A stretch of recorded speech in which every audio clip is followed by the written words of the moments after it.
Mesdames, Messieurs, bonjour et bienvenue dans ce nouveau numéro de votre émission Idée. Aujourd'hui, Idée va parler de la transformation de soi. Qu'est-ce que la transformation de soi? Cette transformation est-elle naturelle? Est-elle personnelle? Est-elle consciente? Est-elle inconsciente? Quels sont les avantages de la transformation de soi? Je crois que notre pasteur consultant en ressources humaines que vous connaissez bien, Dr Mawina Yao Dra, est avec nous et fera tout pour nous donner la lumière sur ce thème qu'est la transformation de soi. Dr Dra Yao Mawina, merci d'avoir accepté notre invitation. Avec plaisir, je suis toujours dans cette émission. Et ça me procure la joie parce que je suis en train de m'accomplir. Merci beaucoup. Je disais tantôt que nous allons parler de la transformation de soi. Êtes-vous à l'aise avec ce thème? Oui, c'est un thème passionnant, un thème de prédilection parce que ça rentre tout de suite dans ce que j'ai cultivé toute ma vie, dans ce que j'ai appris et dans ce que je veux aider les autres à faire. Merci beaucoup.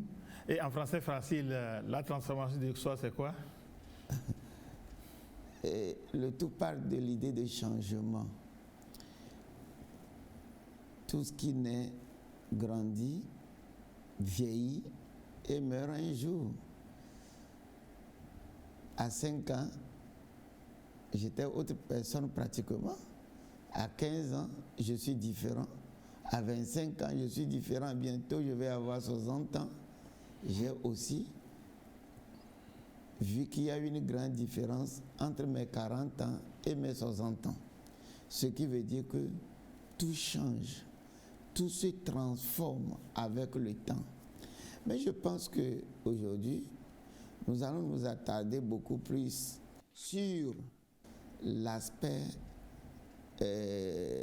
du comportement de l'individu, l'aspect de l'attitude de l'individu, l'aspect de l'évolution intérieure qui s'extériorise après dans la vie de l'individu.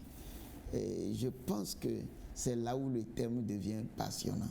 Oui, ceci étant, comment pouvez-vous nous définir clairement par rapport à notre thème qu'est la transformation de soi? La transformation de soi est un changement d'attitude, est un changement de comportement. Et voyez-vous, tout part du mental. Et le mental d'un individu est tout de suite trahi par son comportement. Quand vous voyez le comportement de l'individu, vous déduisez ses prédispositions mentales.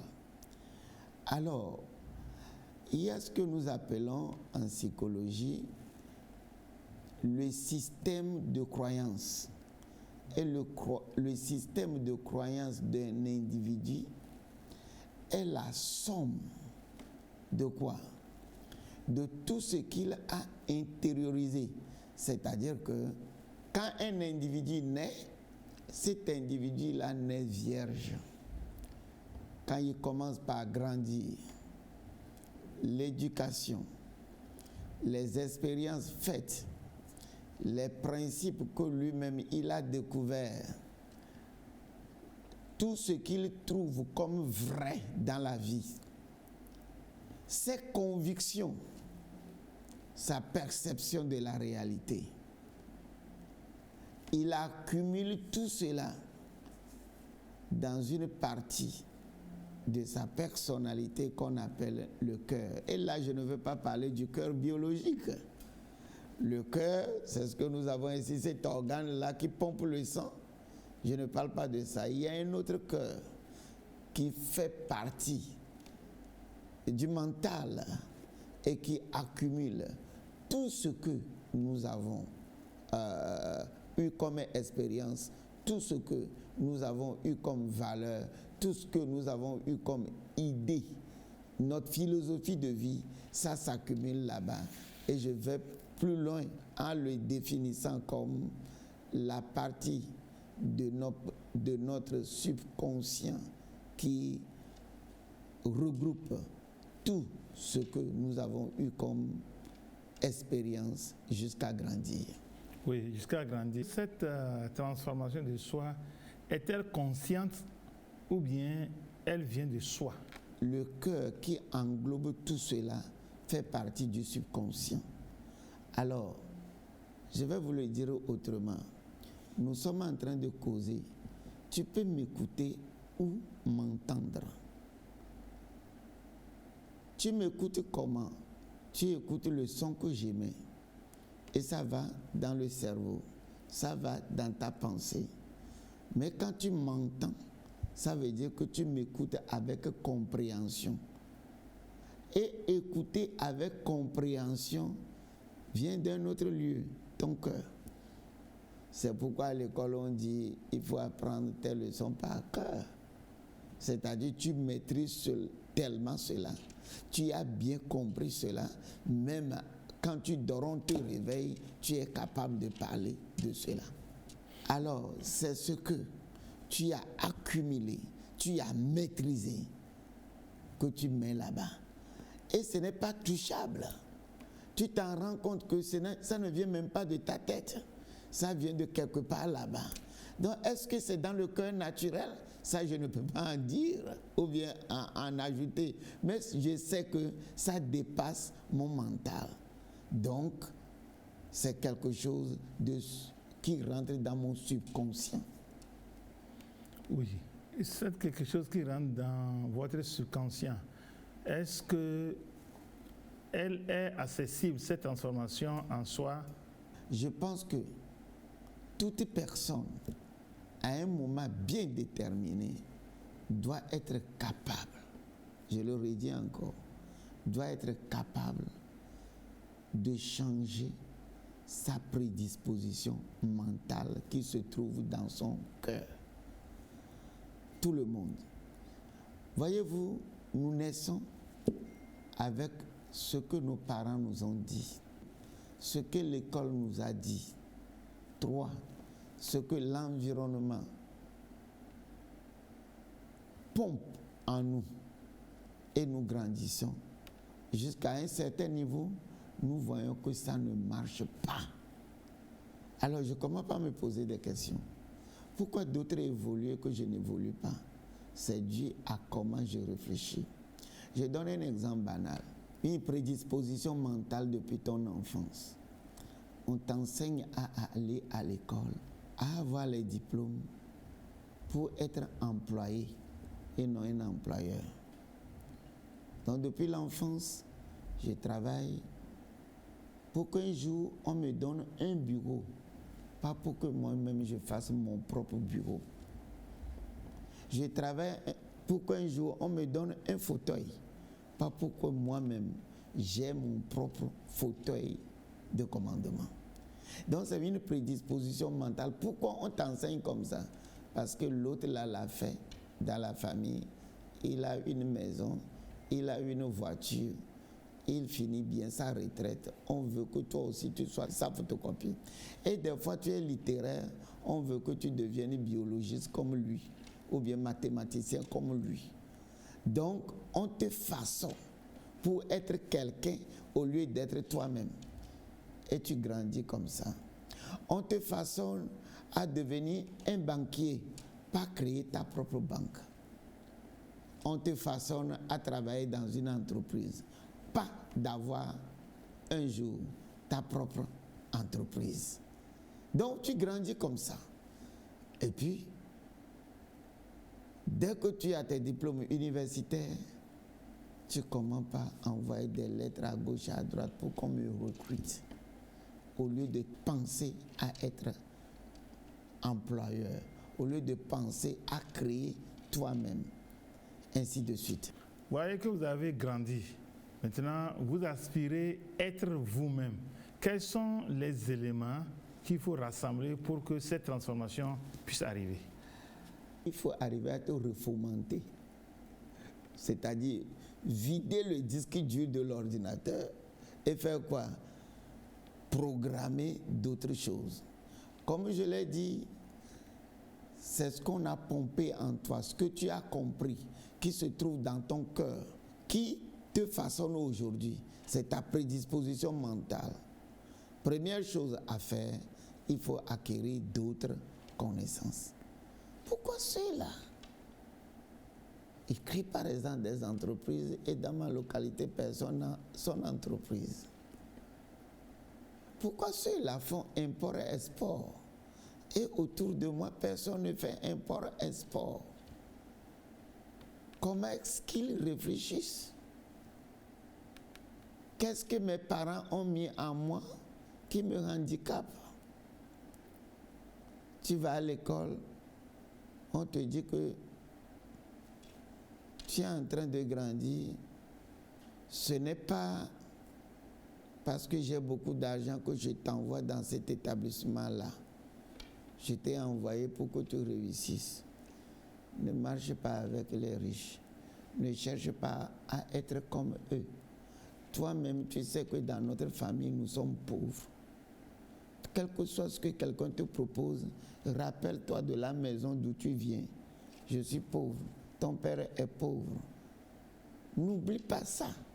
Donc, tu vas à l'école, tu prends un riche en dédain. Tu ne veux rien apprendre d'eux. Il faut changer ta mentalité.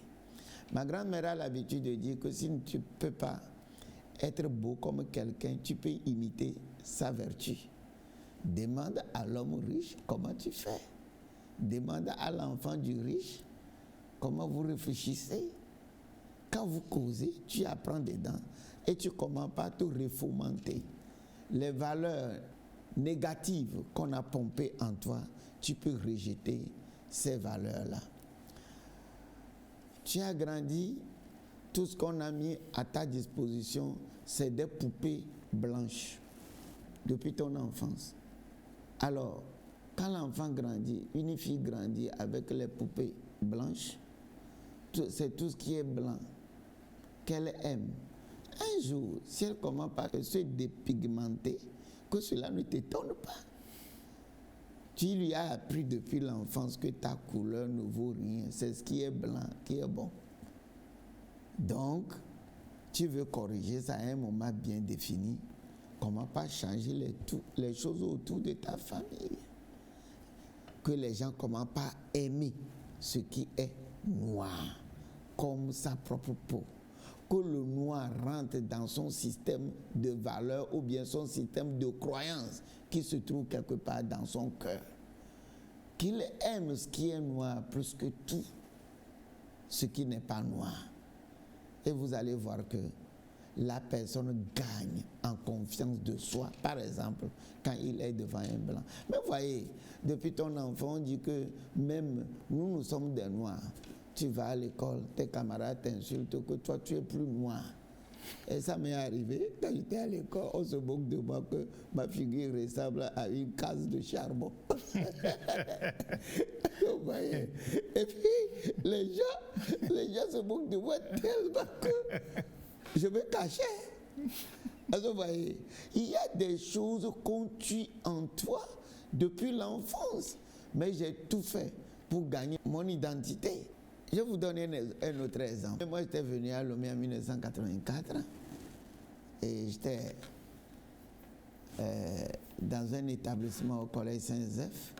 Et pendant la récréation, mes amis restaient autour de moi seulement pour que je parle dans ma langue vernaculaire. Et chaque fois que je commençais par parler ma langue vernaculaire, ils commençaient par crier sur moi que je parle la langue de la ferme. Donc, on me considère comme un fermier à cause du langage. Et voyez l'impact que ça crée sur la population togolaise en entier. Tu vas au nord du Togo, quelqu'un veut parler Mina pour s'identifier à la civilisation. Tu vas chez les Akbosso, il veut parler Mina pour s'identifier à la civilisation. Tu vas même dans tous les coins et recoins du Togo, on assimile une langue à la civilisation, toujours parce que quand l'homme blanc est venu, c'est eux qui les ont vus d'abord. Les autres ne sont pas civilisés. Et si un jour l'Europe aussi dit que toi aussi tu n'es pas civilisé, Donc nous-mêmes, nous rejetons nos propres valeurs. C'est ancré dans notre mental. C'est comme ça que nous raisonnons. On voit toujours quelqu'un comme inférieur parce que le colonisateur est venu. Celui qui l'a rencontré d'abord est quoi? Supérieur. Ceux qui sont éloignés du colonisateur sont inférieurs et la civilisation supérieure est définie par rapport à ton approche ou bien à ta distance du colonisateur. Et c'est comme ça que nous pensons, c'est comme ça que nous réfléchissons. Voilà, vous voulez ainsi dire que la transformation de soi a une relation avec le changement de mentalité. Tout parle du mental. C'est ce que tu as raisonné dans ton mental, dans ton raisonnement, qui va d'abord dans la mémoire. Quand la chose devient une conviction, suivez-moi bien, la chose devient une conviction, ça devient une vérité, ça devient une perception de la réalité, ça quitte ton mémoire pour rentrer dans ce que nous appelons ton cœur. Et c'est des choses subjectives, mais qui sont vraies. Cela veut dire que, parlant du développement d'un pays, si on veut qu'un pays amorce son propre développement, on peut passer par le changement de mentalité, c'est ça? Oui, moi je dis que changement de son système de croyance. Et pour que le système de croyance change, j'ai dit tout un système, c'est un paradigme. Alors, quand tu veux que cela change, il faut commencer par changer les principes, les croyances. Je vais prendre un exemple banal. Un enfant naît, il commence par grandir, on lui enseigne les mythes. Et je prends un premier mythe, le mythe de l'araignée, en littérature. Et ce mythe-là montre qu'il faut toujours voler, tricher les autres pour réussir. Et c'est ça. Chaque fois que les gens font un effort, l'araignée se cache. Et puis il vient, il dribble tout le monde, il récupère, il les triche. C'est avec ça, moi et toi, nous avons grandi. Et c'est ça, les mythes de la localité ont mis en nous. Ailleurs, on enseigne à un individu, je prends le mythe du cowboy.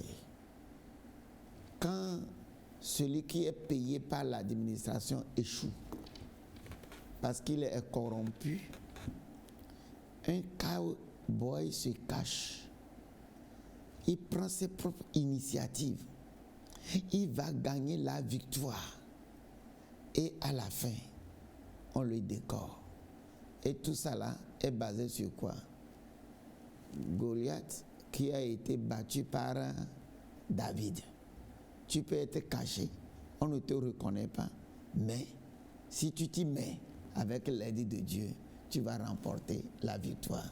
Alors j'ai donné deux exemples, le mythe du chimpanzé et celui qui a eu un mythe d'auto-transformation, bien de transformation de soi, de se transcender. Quel sera leur résultat dans l'avenir? Prenez le mythe de détective privé.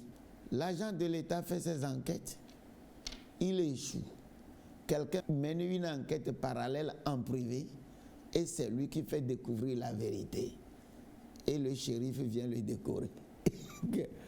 Alors, vous voyez, ça, je tire tout ça là de la littérature américaine, que quelqu'un qui a eu le mythe de l'araignée, depuis l'enfance, tous les mythes veulent dire que quoi? Tu dois être subordonné à celui qui a. C'est eux, ils sont nés pour avoir ça. Et toi, tu es né pour être dépendant. Manger les miettes jusqu'à mourir. On met ça dans ta tête. On a mis dans ta tête que tu es né dans une maison, dans une case.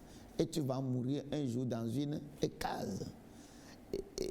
Et même, vous savez ce qui est dangereux avec la chose?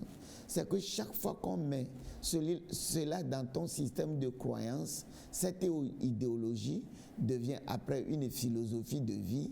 Et toute philosophie de vie est des fois appuyée par une théologie quelconque. Je prends un système de croyance, la supériorité de l'homme sur la femme. Une femme née, on inculque ça correctement en lui.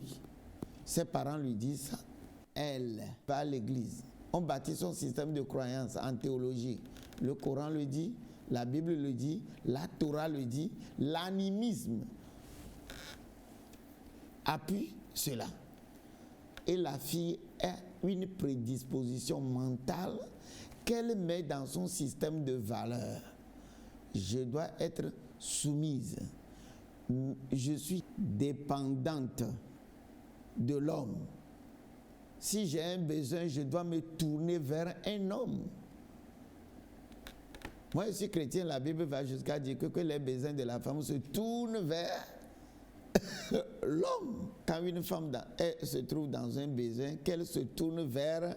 Donc la personne a grandi comme ça. Et elle grandit pour être femme ménagère, alors qu'aujourd'hui, beaucoup de femmes s'émancipent et deviennent grandes. Qu'est-ce qu'elles ont fait? Quelque part, elles ont brisé ce système de croyance qui se trouve dans leur environnement. Elles ont brisé cette perception de la réalité-là. Elles ont brisé cette vérité que nous avons dans nos systèmes de croyance. Donc une vérité profonde, une perception de la réalité ne se trouve pas dans ton mental. C'est l'information qui se trouve dans ton mental. Mais quand la chose devient quelque chose de vrai, de pur, de sain, de réel, tu mets cela dans ton système de croyance. Et c'est difficile de changer un système de croyance. Juste quand moi je suis pasteur, la Bible dit la croyance d'un individu même est plus forte que la puissance de Dieu. Rien n'est impossible pour celui qui croit. Et quand on dit que rien n'est impossible pour celui qui croit, ce n'est pas que nécessairement croire en Jésus-Christ. On parle de tes systèmes de valeurs ou bien de tes systèmes de croyances. La personne dit, je crois en ça, je peux, je suis capable, je vais réussir. Il réussira. Donc la croyance, ou bien le système de croyance n'est pas comme on le dit très souvent, c'est à l'église qu'on croit. C'est faux. La personne a des convictions personnelles. La personne capte certaines vérités que ça, c'est vrai dans ma vie. La personne se dit que ça là, ça peut me faire réussir. Ça rentre dans son système de croyance. Et cette personne-là ne peut pas échouer. La preuve, c'est qu'on a vu beaucoup d'athées qui ont réussi parce qu'ils ont adopté des philosophies de réussite. Et ça, là aussi, c'est leur croyance. Oui, donc, ceci étant, qu'est-ce qui, selon vous, pousse une personne à adopter un processus de transformation de soi? C'est que tu as vu que le processus de transformation qu'on a mis en toi, l'école a mis en toi, ne te fait pas réussir. À un moment de ma vie, j'ai dit, mais pourquoi les gens là sont devenus super puissants? J'ai d'abord commencé à aller au centre culturel américain, lire beaucoup de documents. Je vais les comprendre. Est-ce que nous ne sommes pas tous des hommes? J'ai dit que non. Je vais aller faire l'anglais et choisir la littérature américaine. Et en étudiant ces gens-là, j'ai constaté que leur manière d'agir, leur manière de faire, leur manière de concevoir la réalité est pratiquement différente de ce qu'on a inculqué en moi depuis l'enfance. Cela veut dire que dans le processus de transformation de soi, la pauvreté comme la richesse ont leur mot à dire. Oui. Quand depuis ton enfant, on te dit que contente-toi du peu. Quand je prends les besoins de Maslow, on dit que quoi? Tu n'as que besoin des besoins physiologiques et des besoins d'assurance. C'est-à-dire bien manger, être sous un toit et être capable d'aller à l'hôpital. Les autres là, ce n'est pas ton problème. Et donc, je viens dans la vie, je me contente de ce que je vais manger, ce que je vais, de quoi je vais me vêtir. Et quand je suis malade, j'ai le minimum pour aller à l'hôpital, c'est bon pour moi, je meurs en paix. Et puis, les gens vont jusqu'à dire, qu'est-ce que quelqu'un me met, qu'est-ce qu'on cherche dans la vie? On n'a pas besoin de toutes ces choses-là. Le minimum me va. Alors que des gens ont créé des sociétés multinationales. Lui-même, il a travaillé dedans. Ses enfants ont travaillé dedans. Ses petits-enfants ont travaillé dedans. Quelqu'un a créé la compagnie Benz sur beaucoup de générations. Et ces petits-enfants. Quelqu'un a créé Ford. Ces petits-enfants vivent de ça. Et moi, je dis, quand je vais m'habiller, quand je vais trouver à manger, je vais trouver un habitat, c'est bon pour moi. Le reste, je n'en ai pas besoin. Vous voyez que c'est deux mentalités bien différentes. Oui. Et c'est cette mentalité-là qui façonne un individu. Oui, mais ceci étant, pourquoi il y a certains qui sont réfractaires au changement? Ça aussi, c'est un système de valeurs. C'est comme ça mes grands-pères ont été. C'est comme ça je suis. Et c'est comme ça que mes enfants seront. Ça aussi, ça rentre dans un système de valeurs. C'est pourquoi je dis, prenons nos disques durs, reformatons cela, changeons nos systèmes de valeurs. Qu'est-ce que j'ai constaté personnellement? Chaque fois que tu apprends une nouvelle chose, et tu l'acceptes, et tu l'adoptes, tu remets ça dans ton système de valeurs, sachant tout de suite comment tu fais tes nouvelles choses. Le tout vient de quoi? La nouvelle connaissance. Il faut apprendre, lire, apprendre, écouter les autres qui font autre chose et qui réussissent. Et tu vas voir que quelque part, j'ai quelque chose à ajouter à ce que j'avais. Et quand tu apprends une nouvelle chose, tu raisonnes ça bien. Ça part de ton mental. Ça va dans ta mémoire pour un temps. Si ça devient une conviction, une vérité réelle, ça rentre dans ton système de valeurs ou dans ton cœur. Ce qui se trouve dans ton cœur, c'est ça qui te transforme. Tu commences pas à agir, on dit on ne le reconnaît plus. Ce n'est pas comme ça il se comportait avant. C'est pas comme ça il agissait avant. Un enfant qui dort beaucoup, qui ne dort plus beaucoup, il reste toute la nuit pour apprendre. Il se lève très tôt pour agir. On va dire qu'il a changé. Pourquoi il a changé? Son système de croyance a changé. Est-ce que c'est ça qui amène d'autres à dire que la folie, c'est de faire les mêmes choses en croyant avoir de nouveaux résultats? Toi-même, tu as la réponse. Moi, je ne vais pas en ajouter.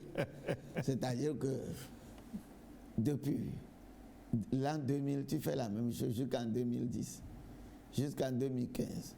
Même jusqu'en 2020. Même après Covid, tu ne continues pas à faire la même chose que tu n'es pas censé. Il faut te réadapter à ce qui se passe dans ton environnement.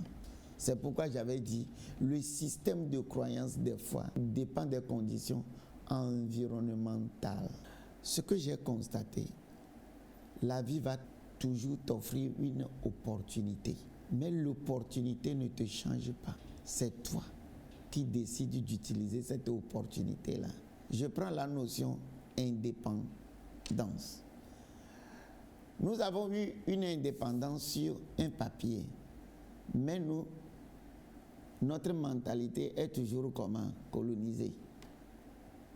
Donc la vraie indépendance vient de quoi? De notre système de croyance.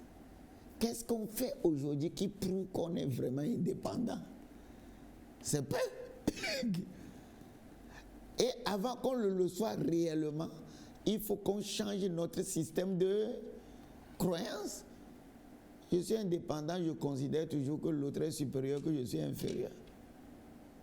Je ne suis pas encore indépendant. Et quand vous lisez les livres de croyance, qui est vrai pour le Coran, la Torah et puis la Bible, un jour on dit que quoi? Israël a quitté l'Égypte. Ils ont eu quoi? Ils sont sortis de l'esclavage. Mais réfléchissez toujours comme des esclaves. Donc, la délivrance n'est pas la liberté. Ils sont délivrés d'une certaine condition, l'esclavagisme. Mais, étant délivrés, au désert, étaient toujours comment? Esclaves dans leur mentalité. Et ils ont fait 40 ans au désert pour qu'on change de mentalité avant d'aller sur la terre promise. La transformation du soi a un rapport avec l'excellence dans la vie? L'excellence, c'est ta prédisposition mentale qui est devenue un système de valeurs, un système de croyance.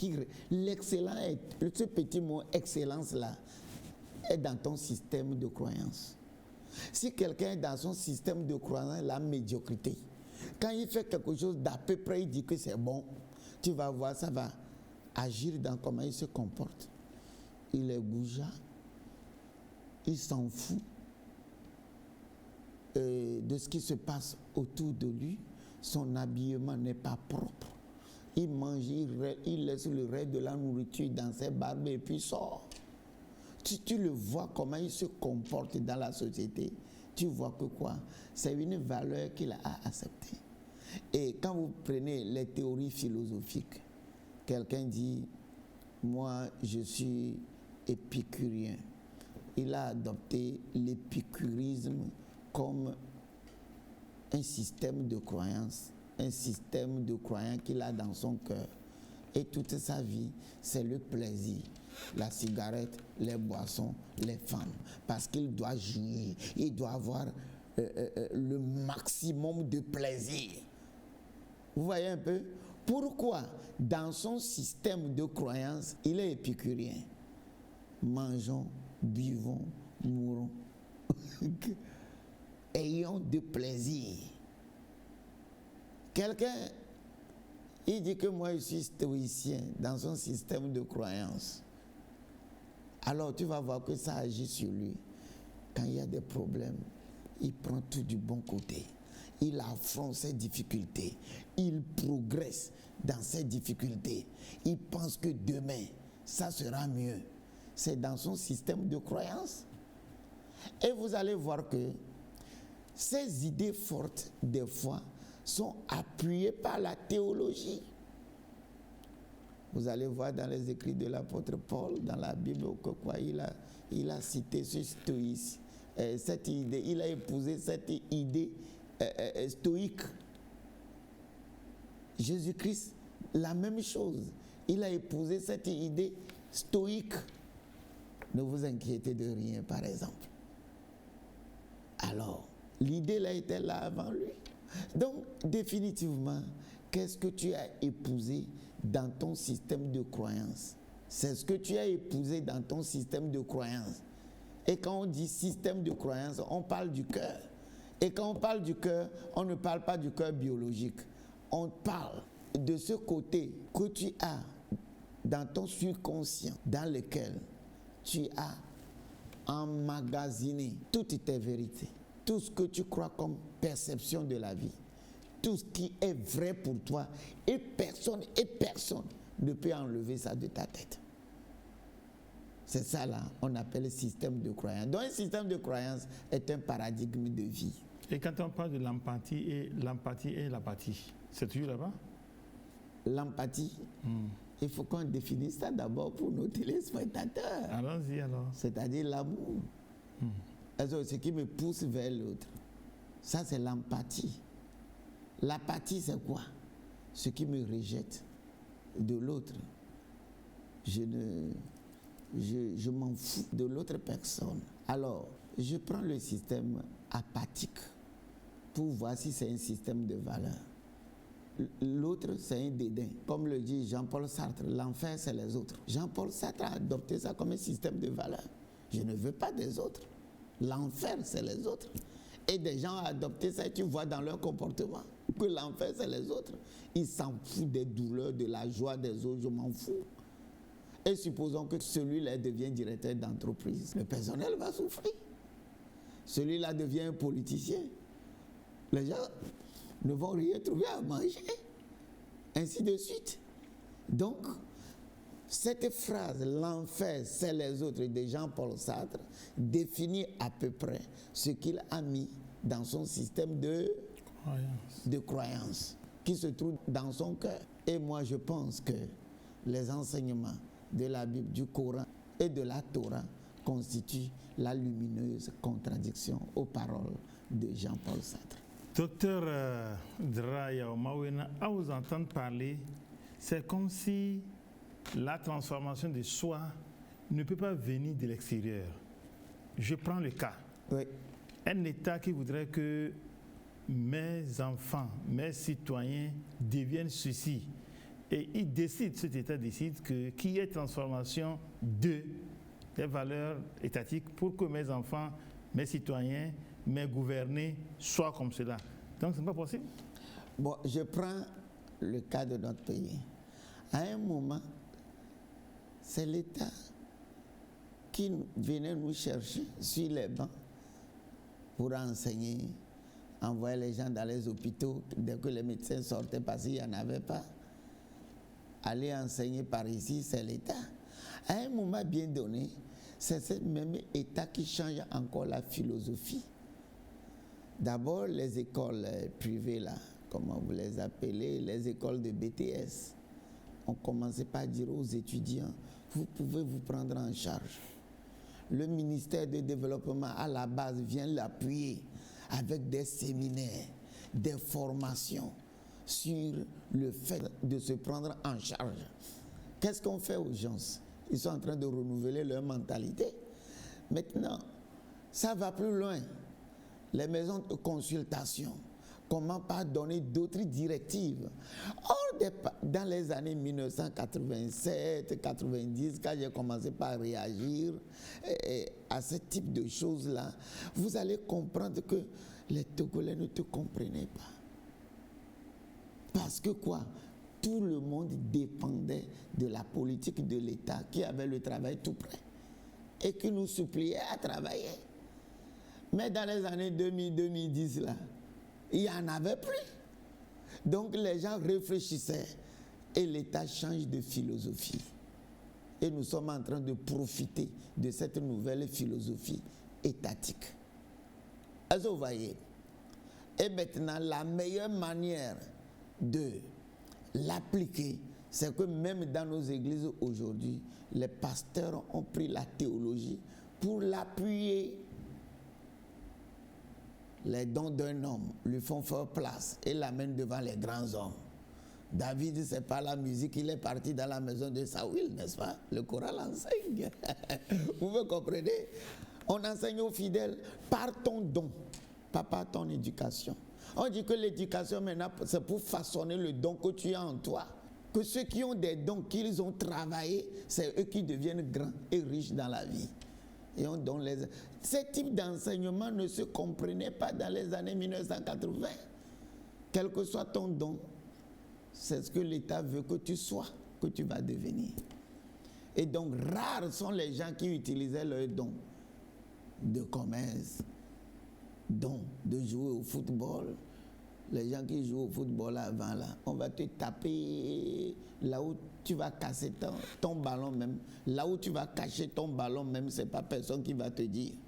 Mais aujourd'hui, si ton enfant joue au football, qu'est-ce que tu vas faire? Tu vas lever les deux mains, que des milliards vont venir dans ta maison.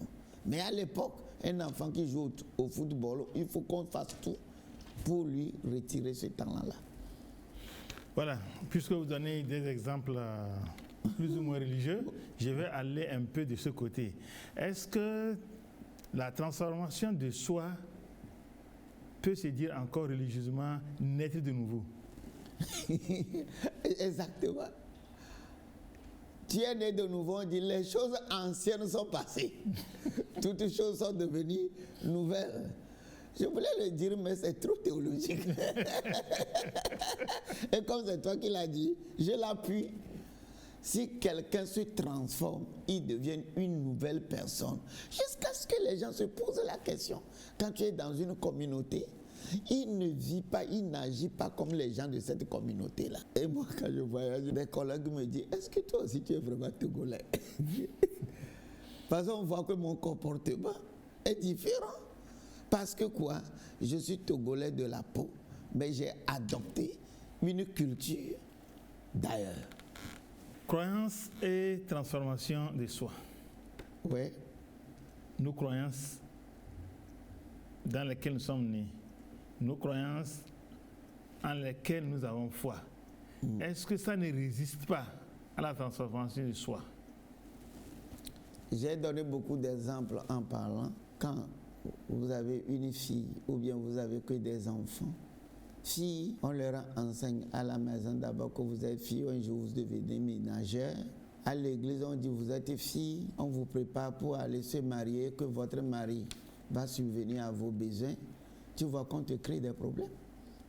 Donc la religion, la manière dont les mentalités ont été divulguées constitue une entrave pour l'épanouissement de la jeune fille qui va aujourd'hui devenir quoi?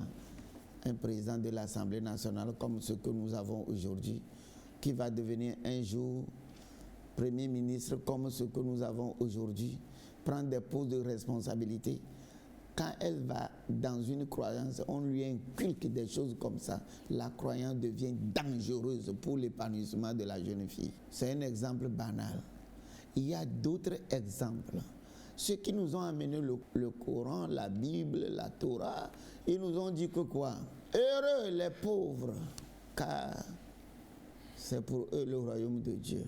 Dans mes années jeunes de prédication, j'étais parti à une localité, il y avait une chaussure faite de roues de caterpillar là, qu'on avait surnommée la chaussure du paradis dans la localité.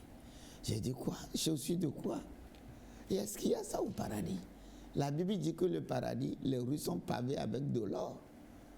Si vous n'aimez pas l'or aujourd'hui sur la terre, vous irez au paradis et vous aurez envie de voler de l'or. Alors, l'éducation de base que le colonisateur a amenée était pour nous aliéner. On interprète les Écritures pour qu'on se contente des miettes. Et voilà cette révolution-là qui donne une recrudescence de croyances religieuses aujourd'hui. Tu vas voir que présentement, vous étudiez l'histoire de la vie chrétienne. À l'époque, quand l'église la plus grande du monde était en Corée, tout le monde en parlait. Mais l'église la plus grande du monde aujourd'hui, à côté de nous au Nigeria, combien de gens en parlent? Vous comprenez? C'est pour adapter cette croyance-là, pour faire sortir l'Afrique ou les gens d'une certaine croyance qui les aliène. J'étais parti en Corée du Sud et puis sur une montagne quelque part où il n'y a pas de téléphone portable, où il n'y a rien à la disposition des gens. On crée une école là-bas, on appelle école Abraham Lincoln. Et c'est des gens très intelligents. C'est comme ici on a au Togo, école scientifique. Les enfants à bas âge jusqu'à devenir des grands. Personne ne doit les approcher. Mais j'étais curieux. On nous a demandé de manger avec ces enfants et j'ai quitté la table d'honneur. Je suis parti m'asseoir au milieu de ceux qui sont un peu grands. J'ai dit, mais pourquoi vous appelez votre école Abraham Lincoln? Il dit aussi, c'est les gens qui ont façonné l'histoire américaine. Et les Américains sont devenus super puissances. Donc ici, on inculque en nous ces valeurs-là. Les meilleures choses. J'ai laissé de côté.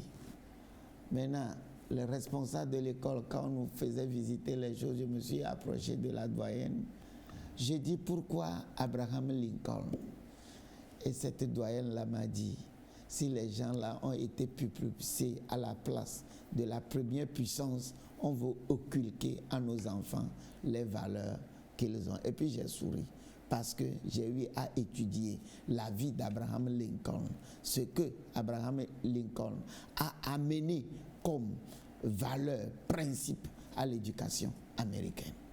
C'est ça. Dès que la personne acquiert ces choses et commence pas à s'y conformer, il change tout. Il est de son pays, il est ce qu'il est, mais la transformation devient radicale. Il n'utilise plus les idées anthropomorphiques, c'est-à-dire les idées primitives qu'il a héritées de ses arrière-grands-parents et qu'il fait tout pour que ça soit pérennisé aujourd'hui. Merci, docteur Dra. Le temps qui nous est imparti touche pratiquement à sa fin. Mais avant de vous laisser partir, que veut dire le succès n'est pas ailleurs qu'il faut aller chercher? Le succès, c'est quelque chose qu'il faut attirer avec la nouvelle version de soi-même. Une deuxième fois, je te dis que toi-même tu as répondu à la question. Ce que tu es n'est que ce que tu as en toi. Comme je l'ai déjà dit, tu n'es vierge. On a mis à toi, sois pauvre. Contente-toi du peu. On a mis en toi, c'est les autres qui sont riches, qui réussissent, parce que c'est un Dieu qui leur a donné. Donc on explique la réussite de quelqu'un par quoi? Une faculté spirituelle. Et donc ce même Dieu a fait de nous autres les pauvres, les nécessiteux. Et nous donc on doit vivre de ces dieux-là. C'est comme dans la civilisation gréco-romaine. Et on fait tout pour assimiler la domination grecque et romaine à un Dieu. Le roi a été choisi par Dieu. C'est en quoi les Romains croient. Quand les Grecs ont commencé par dire que démocratie, ça a heurté une valeur, un système de croyance. Le paradigme démocratie vient de quoi? Le pouvoir vient du peuple. Le paradigme royauté vient de quoi? C'est Dieu qui choisit un roi. Donc c'est deux croyances bien différentes. Et aujourd'hui, quelle est la conséquence que cela a sur nos sociétés? Vous-même, vous pouvez en déduire. Et moi, je pense personnellement que nous devons refomenter notre système de quoi? De croyances. Si je dis, je suis un homme, j'ai tout en moi pour réussir. J'ai d'abord l'estime de soi. J'ai tout comme, voilà mon don et mon talent. Comment je dois cultiver mon don et mon talent. Ce qui est impossible, je viens à l'église, la Bible me donne la foi que quoi? Tes dons et tes talents peuvent te faire réussir. Je ne suis pas échec, je suis succès. Qu'est-ce que je suis en train de faire? Je suis en train de développer un autre système de croyance et que je tiens comme vérité profonde dans mon cœur. Et je me dis, mon succès dépend de moi-même. Si j'échoue, ça vient de moi-même. Aujourd'hui, même dans mon environnement, les gens pensent que je ne vais pas trop proche de mes amis. C'est quelque chose que j'ai développé quand je suis jeune. Je dis, à partir d'aujourd'hui, mon succès et mon échec viennent de moi-même. Si j'échoue, ça vient de moi. Si je réussis, ça vient de moi. Et puis, j'ai adopté un autre principe. Qui sont mes principes de valeur? Le besoin de quelqu'un devient moi mon entreprise. C'est un système de croyance. Quand je vais dans une localité, quel est le besoin là-bas? Je fais tout pour que les gens aient besoin de moi. Après tout, je suis ici parce que tu as eu besoin de moi. Voilà. Oui, docteur Draya Omawena, avec ça, nous allons devoir remettre l'antenne à la régie pour la suite des programmes de la télévision togolaise. Avant de vous laisser partir, certainement que vous avez un mot en guise de conclusion. La transformation de soi, le mot-clé, c'est vrai dans la vie quotidienne, c'est vrai en théologie, c'est vrai dans une entreprise, c'est vrai dans tout ce que nous faisons. À un moment bien donné de sa vie, il faut t'arrêter et te poser cette question-là. Comment je fais, j'échoue? Comment je fais, rien ne marche dans ma vie? Comment je fais, je pleure au lieu de rire? Pourquoi d'autres la paraissent être heureux? Pourquoi d'autres avancent? Pourquoi tout stagne dans ma vie? Et mon frère, ma soeur, jeune, vieux, tu vas constater que quoi? C'est comment tu réfléchis, comment tu penses. Ce que tu as dans ton cœur qui constitue ta prédisposition mentale ou encore ton système de valeurs ou bien ton système de croyances qui se trouve dans ton cœur, c'est ça qui fait. commence par changer ça. Si tu ne peux plus aller à l'école, lis beaucoup. Cohabite avec ceux qui avancent. Cohabite avec ceux qui réussissent. Cohabite avec les gens qui sont supérieurs à toi. Et tu vas assimiler d'autres choses que tu ne connaissais pas. Et quand tu vas changer ton système de croyance, tu vas voir que ta vie aussi change. Ton comportement change. Tes habitudes changent. Et les gens vont te regarder. Et les gens vont dire, celui-là n'était pas comme ça. Il a fait une révolution de 360 degrés. Pourquoi? Ton système de croyance a changé. Nous sommes ainsi arrivés à la fin de ce numéro de votre émission Idées. Tout ce qui nous reste, avant de remettre l'antenne à la régie, c'est de vous dire merci. Merci tout d'abord aux techniciens qui ont permis à ce que nos chers téléspectateurs puissent avoir son et image de ce numéro de Idées. Chers téléspectateurs, chers infatigables de la télévision togolaise, soyez en remerciés. La télévision togolaise de son côté ne ménagera aucun effort pour que chaque semaine vous ayez un nouveau numéro, un nouveau thème de votre émission Idées. Quant à moi, je vous dis c'est fini pour aujourd'hui. Nous allons retrouver la semaine prochaine et d'ici là, bye bye.